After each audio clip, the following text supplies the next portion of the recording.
She said, "Real men don't waste their time playing video games.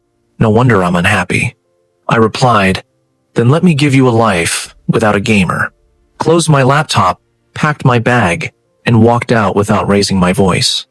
And she watched from a burner account as the hobby she mocked became the very reason my life took off without her. I never thought I'd be the guy who'd have to choose between love and self-respect. But here I am, sitting in my gaming chair at 2 in the morning, watching my subscriber count tick past 50,000, while my ex-girlfriend watches from some fake account she thinks I don't know about. Life has a funny way of working out sometimes. Let me tell you how I got here, because this story became the best thing that ever happened to me. My name is Joseph, and 3 years ago, I was dating a woman named Veronica. We met at a mutual friend's barbecue, one of those sunny Saturday afternoons where everything feels possible. She was beautiful, confident, the kind of woman who turned heads when she walked into a room. I was working as a software developer, pulling in about $70,000 a year decent money for a 27-year-old. Veronica worked in marketing for a startup downtown, always talking about brand awareness and social media metrics. We clicked instantly, or at least, I thought we did. The first year was great. We'd go hiking on weekends, try new restaurants, binge-watch shows together. She'd sit on the couch with her feet tucked under her while I played some casual games on my PlayStation, nothing serious, just a way to unwind after long days of staring at code. She never complained back then, even laughed at the silly voice lines from the characters. But somewhere around year 2, things started changing. Veronica got promoted at work, started hanging out with a different crowd, people who wore expensive watches and talked about their vacation homes in Aspen. Suddenly, my gaming hobby became a problem. It started small with comments like, "Are you really playing that again?" Or, "Don't you think you should be doing something more productive?" I brushed it off, figured she was stressed. But the comments turned sharper. She'd roll her eyes when I mentioned a new game release, make jokes to her friends about how I was still a teenager at heart. I tried cutting back, limiting gaming to late nights when she was asleep, or weekends when she was out. I thought I was compromising. Really, I was just shrinking myself to fit into her changing worldview. The real trouble started 6 months before everything exploded. Veronica began staying late at the office more often 9, sometimes 10 at night. She said it was a big campaign launch, that her boss was writing everyone hard. I believed her. Why wouldn't I? After 2.5 years, trust felt automatic. On those nights, I'd make dinner and leave a plate in the microwave for her, then hop online and play with friends I'd met in gaming communities. These guys became like brothers, people who understood that gaming wasn't just shooting pixels. It was strategy, teamwork, connection. One Thursday evening, Veronica came home around 8, earlier than usual. I was in the middle of a ranked match, headphones on, fully focused. We were down by 2 points with 3 minutes left, and I was calling out positions to my teammates. I didn't hear her come in. She stood in the doorway watching me, arms crossed. When the match ended, we won. I pulled off my headset, ready to share the excitement. Instead, she hit me with, "I'm bored, Joseph. Real men don't play video games." Just like that. No build-up. After 2.5 years of supporting her, listening to her vent, being there for her, this was how she saw me?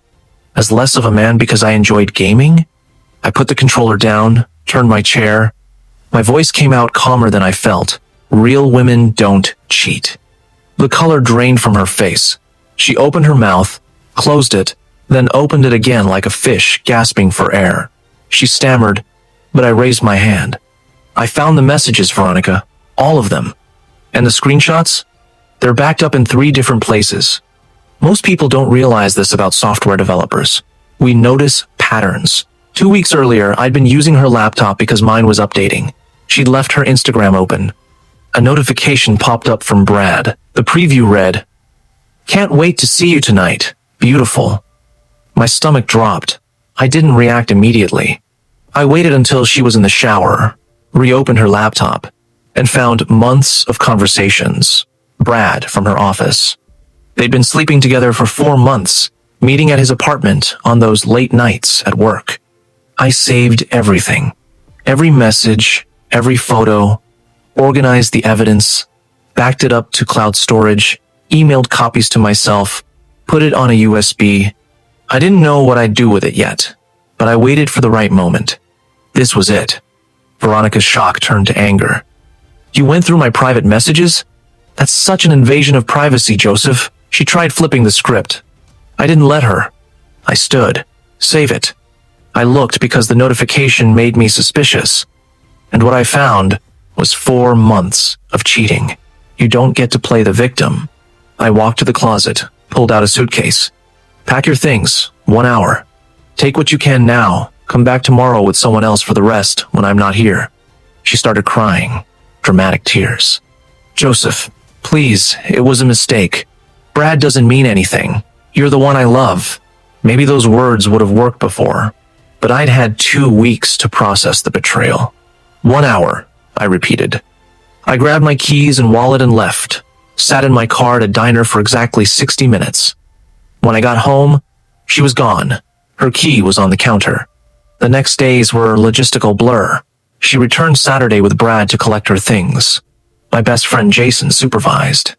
According to him, Brad looked uncomfortable the entire time, and Veronica kept glancing around like she expected me to show up.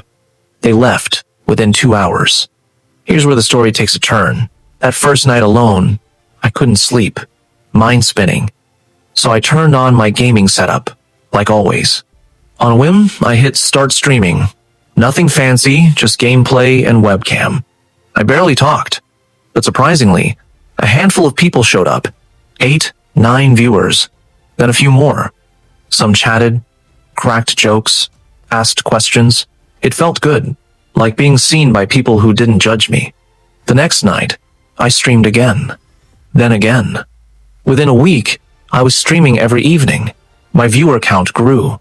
I talked more, engaged more. Turns out, I was good at explaining strategies, staying calm, making people laugh. I built a small but loyal audience. One night, a regular named Tech Wizard asked why I'd suddenly started streaming. I hadn't planned to get personal, but something about the anonymity made it easy. I told them the basic story.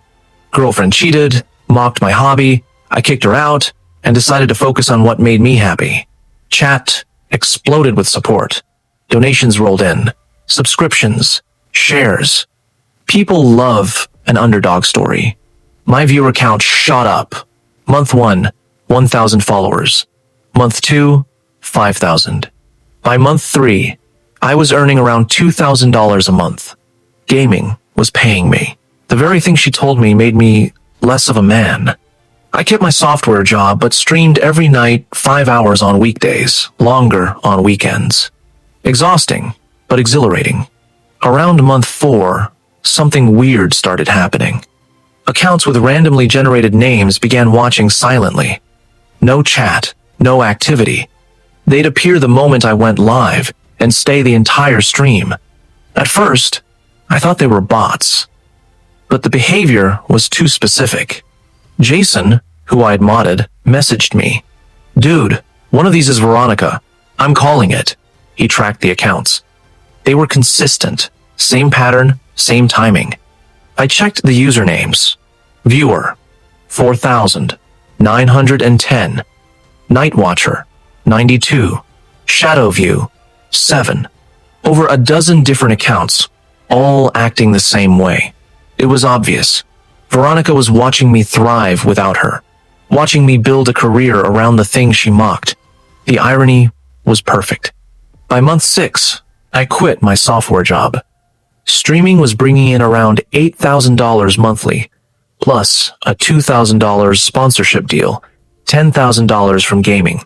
My parents were skeptical, but I knew I'd found something real. I upgraded my entire setup. Better lighting, cameras, mic. The production value skyrocketed. So did my followers. I hit 25,000. Meanwhile, Veronica's life crumbled. Mutual friends said Brad dumped her after 2 months he'd been seeing another coworker too. She got in trouble at work, got demoted, moved back with her parents at 28. My life, meanwhile, leveled up. Better health, better mindset. Therapy helped too. My therapist helped me understand her cheating wasn't about me, just her character. Around month 9, Veronica texted, "Hey Joseph, I've been watching your streams. You're doing really well. I'm proud of you. Can we talk?" I ignored it during stream. Later, I screenshot it and sent it to Jason with a laughing emoji. He called instantly. "What are you gonna do?" "Nothing," I said. "She doesn't deserve a response." Blocked. The silent accounts kept showing up though. It became a running joke in chat. "The quiet watcher is back." People laughed. I never confirmed who it was, but the community understood. By the 1-year anniversary of kicking Veronica out, I'd hit 50,000 followers and was averaging $15,000 a month across streaming, sponsorships, and donations. I also started dating again. Eventually, I met Tiffany, a 3rd grade teacher. When I told her about streaming, her eyes lit up. "That's amazing. You built something yourself. That takes real courage. Not, that's childish. Not, that's not a real job." She supported me. After 3 months of dating, she'd appeared on stream twice. Chat loved her. Then one night, one of the silent watcher accounts finally typed for the first time, "You moved on quick." I banned it immediately. Jason asked whether to address it. I told him to just ban similar accounts. I wasn't giving Veronica any more space in my life. The stream grew. Month 14, 75,000 followers. I expanded to YouTube, podcasts, articles. Income stabilized between $15, $18K monthly. I invested aggressively, built wealth. Over the next year, more anonymous accounts appeared now and then, but fewer. Maybe Veronica was finally getting tired, or maybe she just couldn't look away. About 18 months after the breakup, I got a call from an unknown number. It was Veronica, her voice small. "Joseph? Please don't hang up. I just wanted to apologize. I ruined everything. I cheated. I lied. I put you down. Watching you succeed has made me realize how badly I messed up. Is there any chance we could talk? Maybe try again?" I let the silence hang. Part of me wanted to laugh, but I'd grown past the need to hurt her. "Veronica," I said calmly, "thank you for the apology. But no, we're done. You taught me to know my worth, and for that, I'm grateful. But that's where it ends. I'm with someone who respects me now. I hope you find whatever you're looking for. Take care." I hung up before she could reply. Blocked her number, blocked old accounts. Peace. That night on stream, I was in a great mood. Chat kept asking if something happened. I just said, "Close some old business today." They cheered. The following months were the best of my life. Tiffany and I got serious. My stream hit 120,000 followers. I was invited to speak at a major gaming convention. My family, once skeptical, now bragged about me. I stopped hearing about Veronica. The occasional silent account popped up, but rarely. Maybe she was moving on. Maybe not. Either way, she was no longer part of my story. Looking back, she did me a favor. She showed me her true character. She forced me to ask whether I was living for myself or for someone else's approval. And she pushed me toward the best decision of my life. The line, "Real men don't play video games," used to echo in my head. Now it just sounds ridiculous. Real people follow passions that make them fulfilled. They don't shrink themselves to fit someone else's belief system. 2 years later, here I am earning $15K, $20K monthly, doing what I love, in a healthy relationship, leading a community of over 120,000 people. And somewhere out there, Veronica probably still watches from one of her burner accounts, seeing everything she threw away. The best part? I'm just getting started. And if you're reading this, take this with you. You don't need permission to pursue what you love. You don't need validation from someone who doesn't respect you. And you never need to shrink so someone else can feel bigger. Real men play video games. Real women respect their partners. And real success is building a life that makes you excited to wake up in the morning. Thanks for listening. If this helped you even a little, then that means everything to me. This community isn't just about gaming. It's about proving that following your passion isn't foolish. It's brave.